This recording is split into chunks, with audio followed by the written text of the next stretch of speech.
Sejumlah anak difabel ikuti vaksinasi COVID-19 dosis kedua di gedung YPAC Palembang. Dalam kegiatan ini, para petugas vaksinator terlihat kesulitan untuk melakukan suntikan vaksin. Koordinator Imunisasi dan Vaksinasi Puskesmas Multiwahana, Nur Laila mengatakan sebanyak 90 orang anak difabel mengikuti vaksinasi. Para petugas kesulitan menangani anak-anak difabel karena kerap meronta ketika akan disuntik, sehingga perlu sejumlah petugas untuk membantu proses penyuntikan.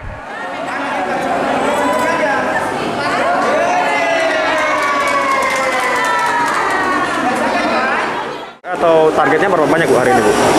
Kemarin dosis 1 anak-anak yang sekolah di sini sama pendamping masyarakat umum 90 orang. Ya.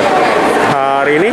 Kita bawa berdasarkan sasaran dosis 1 tadi 90 ditambah lagi kemungkinan masih ada dosis 1. Jadi kita bawa 150 dosis. Hari ini ya Bu ya? Ya. Mungkin kendalanya Bu apa ini Bu?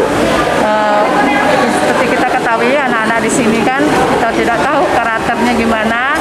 Mungkinan dia kayak tadi lagi mau disuntik dia langsung merontak, lonjok sampai lobek. Selain menyiapkan dosis vaksinasi untuk anak-anak difabel, vaksinasi ini juga dibuka untuk warga sekitar YPAC. Dan dengan kegiatan ini warga merasa terbantu karena mempermudah untuk mendapatkan vaksinasi COVID-19. Untuk itu merasa terbantu sekali oleh karena memang jarak kita lebih dekat dengan sekolah dari rumah. Dari rumah lebih dekat dengan sekolah ini. Tapi kemarin ini kita cari-cari itu tempat yang untuk divaksin. Nah ini alhamdulillah kita dapat di tempat yang terdekat di sini. Oke.